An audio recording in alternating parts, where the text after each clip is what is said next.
Nous souhaitons ici vous présenter quelques résultats sur le matériel donc, des niveaux protopalatiaux pour le secteur Pi de Malia.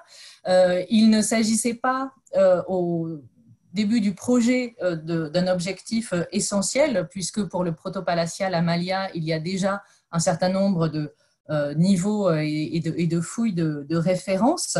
Le programme dans le secteur Pi visait avant tout à préciser nos connaissances sur la période néopalatiale, la période des seconds palais qui était beaucoup plus mal connue. Mais il est rapidement apparu que le secteur Pi avait été occupé de façon intensive durant cette phase protopalatiale. So, Giorgos, if you can go on the next slide.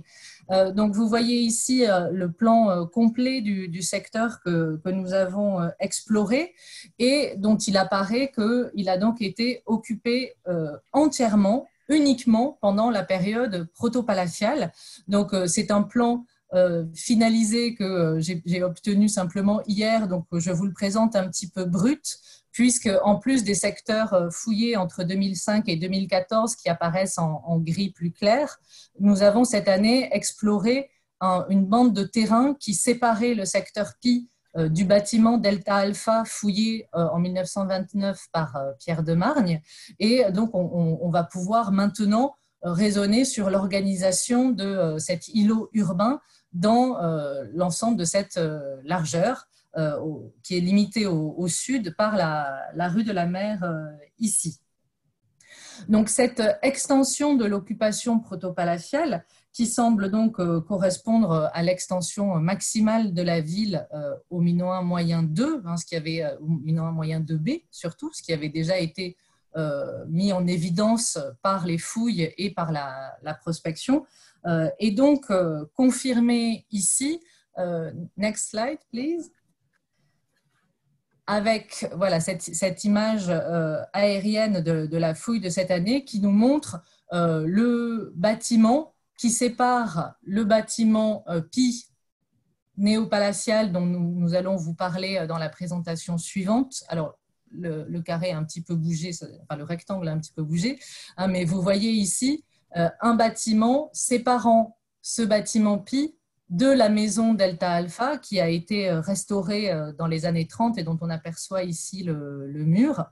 Et il s'agit d'un bâtiment protopalatial qui a été en partie réutilisé pendant la période néopalatiale, avec donc une partie des murs qui a accompagné les réaménagements importants du minoen récent 1, en partie accompagner la construction aussi de la maison Delta Alpha qui est d'époque néopalatiale. Par ailleurs, l'occupation protopalatiale dans le secteur, elle a été surtout bien attestée dans la partie nord. Next, please. Dans la partie nord du secteur Pi, qui apparaît ici en jaune, puisqu'il s'agit d'une partie du secteur qui n'a pas été réoccupée à la période néopalatiale, dans laquelle donc l'occupation s'arrête et surtout les constructions s'interrompent après le MM2B.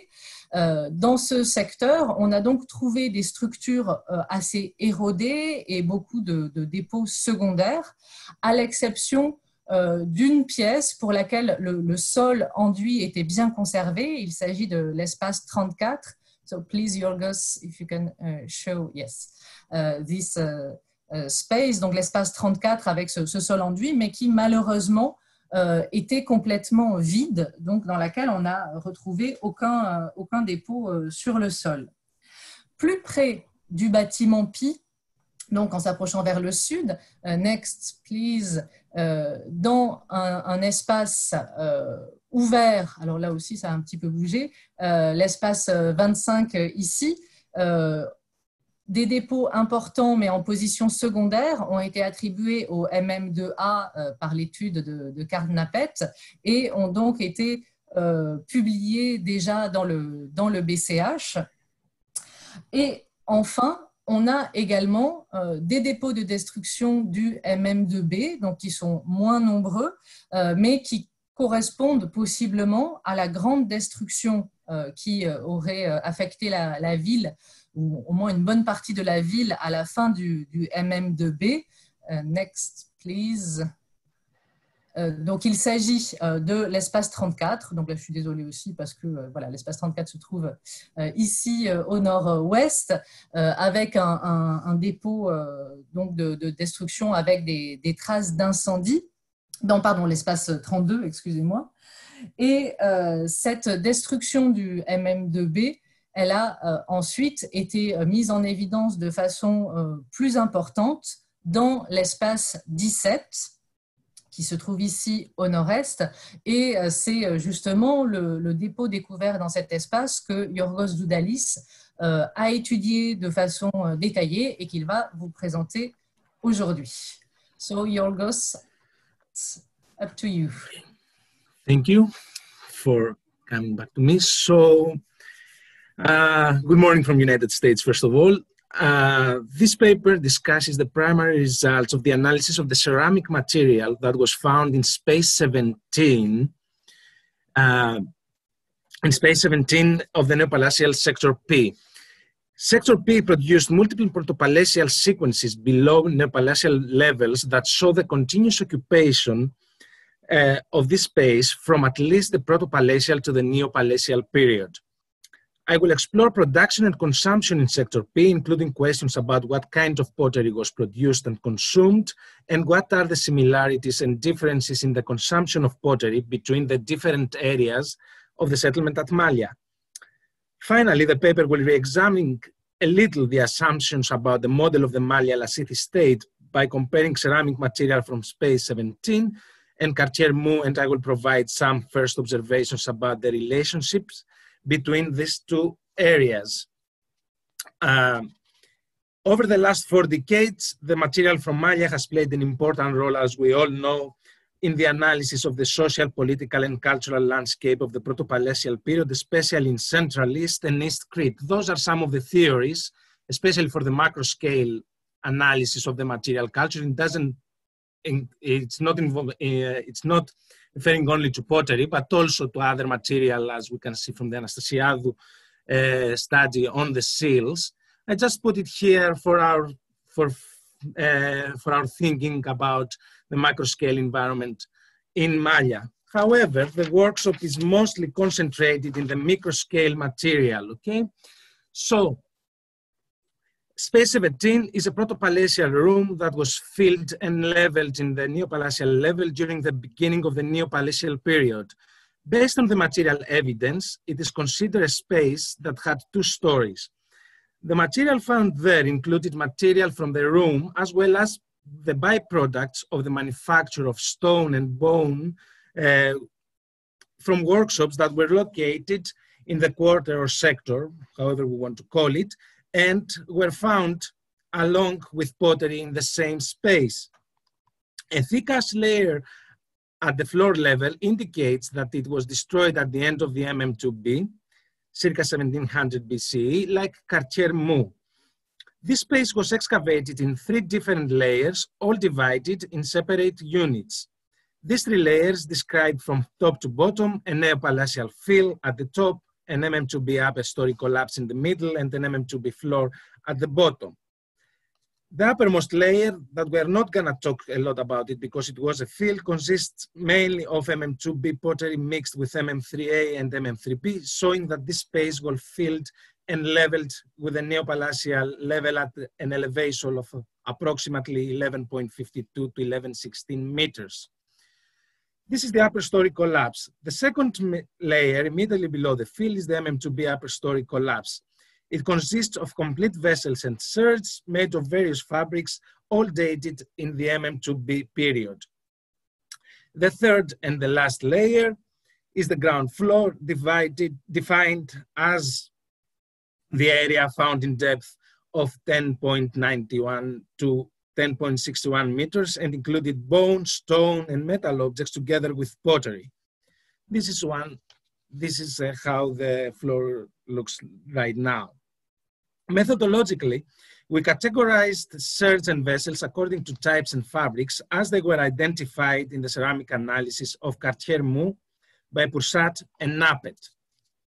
The fabric groups are divided between local and imported, made from morads or buff clays. 19 fabrics are recognized, from which 13 are local and 6 are imported, 4 from Messara and one from South Coast and 1 from the Mirabello region. Those are the fine buff and coarse buff clays from Malia, as they have been identified by Poursat and Napet in 2005. Those are the local red maliote fabrics, fabric C1 to fabric C3 with the different components. And this is and those are the non-local fabrics, fabric D to fabric F3, with fabrics coming from South Coast or from Messara or from Mirabello. At this point of this presentation, I would like to discuss part of the methodology of the collection of the material. 2 sets of data were analyzed separately in this study. The first set is the fragmentary material, in other words, all of the potsherds that came from the excavation and considered of different categories as they are represented in the statistical forms. This is part of my form that I was used in order to write my data. We can identify some categories of material that appear in all deposits, but each deposit has unique elements that are categorized separately.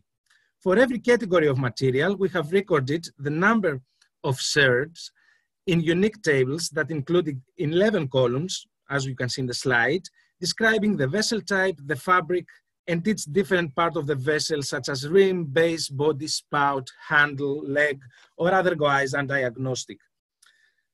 The final 2 columns summarize the number of sherds and their weight. The final row totals the number of sherds and their total weight.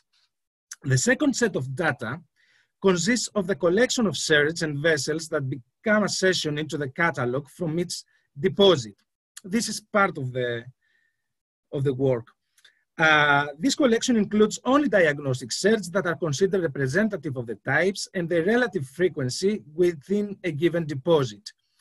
The extent of the selected ceramic object differs from less than 1/4 to complete, and every example has been counted and weighted with the rest of the context. The manipulation of this data, according to their weight, allows us to extract information about the percentages of the fabrics in every defined context. The information was combined to give aggregate data describing the percentage of total material by weight of vessel types that belong to storage, pouring, drinking, serving, cooking, and utilitarian vessels category, as well as identifiable and unidentifiable fragments designated as open and closed vessels that were collected from every different context. These percentage calculations were performed for each unit or cluster of units independently. The method we used to create this percentage is described below. Each fragment of pottery in this collection was weighed in grams and classified according to different characteristics that include vessel type, when possible, decoration, vessel type, vessel part, and fabric. Since the collected material has been accumulated, washed, and if it was necessary, conserved in the laboratory with the use of different elements than pottery, such as plaster, we needed to invent a mathematical formula through which we could extract information about the fabric percentages from the total weights, but also by eliminating the amount of plaster used for the consolidation, if this has applied, of course, of some of the vessels. Pottery fragments that were previously consolidated by plaster to form a whole or partially reconstructed vessel were handled in the following way. In order to weigh the fragment without the attached plaster, we measured the density of both the pottery and plaster by immersing sample pieces of each into narrow cylinder and measuring water displacement. This procedure was conducted quickly to avoid absorption of liquid into the material. The densities were found here, for example, sigma 1, like 1.27 grams per cubic centimeter for the pottery, and sigma 2, 1.75 grams per cubic centimeter. I'm not going to analyze all this kind of formula. I'm just giving you the formula that I used in order to understand the fabric percentages. Okay, and I will leave it that open for you if you want to see it also in the recorded presentation. This is also one of the examples so you can understand exactly how I made the distinction of fabrics. So moving forward, it should be noted that the recording of certain numbers should be deprecated. Over time, a vessel can break into 2 pieces or 20 pieces, and that's why I use the weight calculation. Unless one wants to study fracture mechanics and the durability of materials, the shared number does not give much information. However, shared weight is invariant under breakage. If the fragment has collected liquid, it can be dried to restore its original density. Calculating the weight generally allows us to understand the volume of manufacturing over time and also the likely clay sources that can accommodate these volumes. Apart from the calculation of the data, according to their weight and their extraction of the percentages of fabrics used for the construction of vessels in its deposits, we also made a statistical analysis of the different vessels into the selected data, the ones that we picked up from the tables.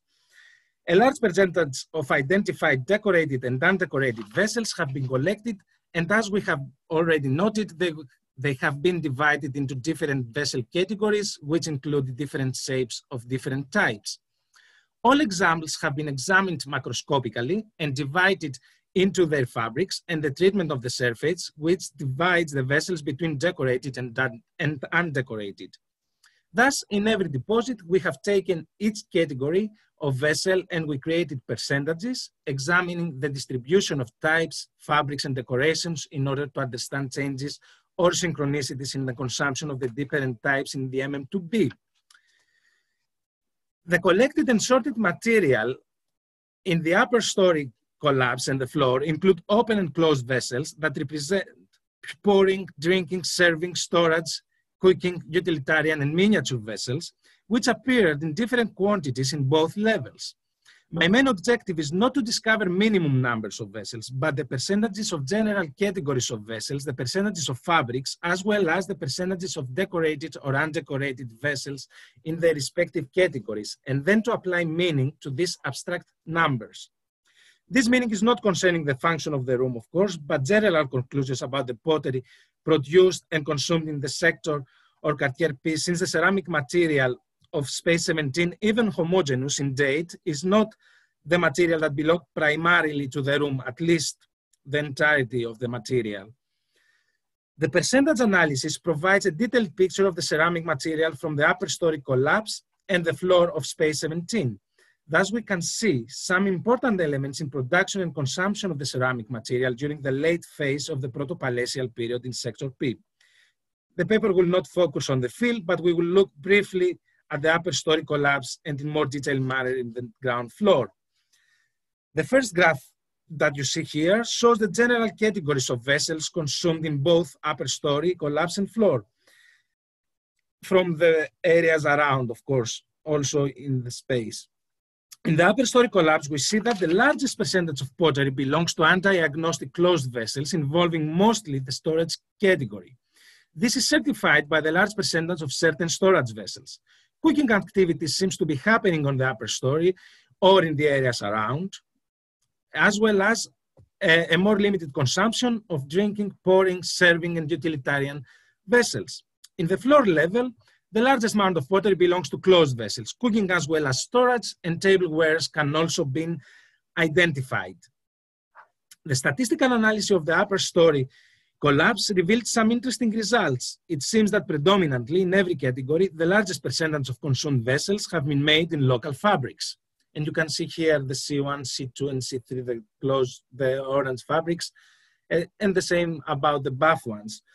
So you can see in the different categories of vessels in this slide. Only a very small number of drinking, pouring, storage, and utilitarian vessels have been made from South Coast, Mirabello, and Messara fabrics. In terms of decoration, there is a small variation depending on the different categories of the ceramic types. In every category, the greatest percentage of vessels is undecorated, and if it is decorated, there is a prominent standardization in monochrome slipping of various colors, red, white, or dark, and only in the case of some examples of jars and jugs, we can identify decoration with dark bands or dark on light motifs in very small percentages. As already mentioned, in the floor deposit of space 17 has some different characteristics, even if the local production of the vessels is also the rule. The cooking, serving, and utilitarian vessels are made exclusively with local fabrics, while the pouring, drinking, and storage vessels present import from Messara, Mirabello, and South Coast, substantiating claims that Malia is part of these networks with these sites farther away. The surface treatment also does not differ from that observed in the upper story collapse. In the drinking vessel category, some of the vessels you can see here, the greatest percentages of vessels are undecorated. However, there are a few tumblers, carinated, 100 conical cups, and small number of vessels decorated with simple dark or red monochrome slip. Here is what you can see in this graph. The pouring and the storage vessels in their largest percentages also are undecorated, while a small number of jugs, jars, and amphorae are decorated with monochrome sleeves or dark and red bands, and rarely white on dark. In this graph, it will also stay, you can examine it in detail afterwards if you want. The cooking vessels are mostly undecorated also, but if decorated, monochrome or white slipped is preferred. The same can be said about the serving and utilitarian vessels, where we also observe relief, rope decoration, knob decoration. In Sector Pi, we can identify that the people occupying and working in this area consume locally produced wares. The appearance of cooking and storage material, as well as drinking and pouring vessels, indicate that cooking, storage, and feasting activities were happening in the neighboring workshops and possibly in this space. The presence of a rhyton and different miniatures may indicate that ritual activities also were happening concerning the production of the specialized material in the workshops around this space, or perhaps in this area. The ceramic material from Sector Pi is similar to that of Quartier Mou in terms of shapes, following the tradition of pottery produced in Malia. However, there are also differences. It seems that Sector Pi's tablewares are of lower quality than those of Quartier Mou. There is an absence of tableware decorated with white on dark or polychrome, showing perhaps lower status, or that the expression of status was different in the inhabitants of Sector Pi. The material from Sector Pi can be used also in the discussion of Central and East Crete and the idea of the Malia city-state that has been argued from 1999 onwards. The idea that the Malian elites, this is the material of Malia Quartier Mou, the white on dark that does not appear in Sector Pi. The idea that the Malian states controlled the elites of Myrtos Pyrgos in a Malia city-state through the consumption of similar fine ware material requires modification. That if we take into account the idea that there is distribution of elites inside the settlement of Malia as argued by Scoop, then the ceramic material consumed by people of Quartier Pi is of lower quality in comparison to the fine tableware from Quartier Mou and Myrtos Pyrgos. It seems thus the model of center and periphery is not as general as it seems, but it is defined more by internal site dynamics. Even if we accept that Malia as palatial settlement and the center sets the trend, at least in the MM2B period, in the pottery production and consumption for a part of East Crete, the connection through pottery consumption that defines behavior and connection between elites is not that general, but more specific. Then the comparison of the material from Quartier Pi could indicate that the relation in consumption are between certain social units, for example, elite hierarchies or people who lived in Quartier Mou with those of Myrtos Pyrgos, and not with the entire settlement of Malia as a central authority.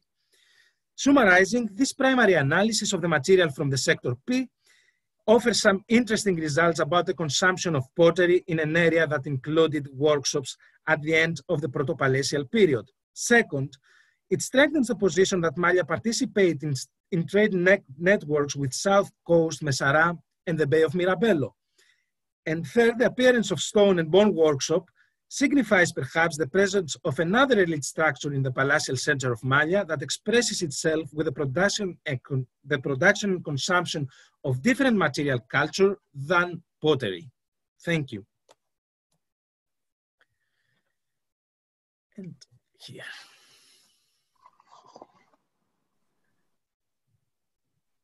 Okay.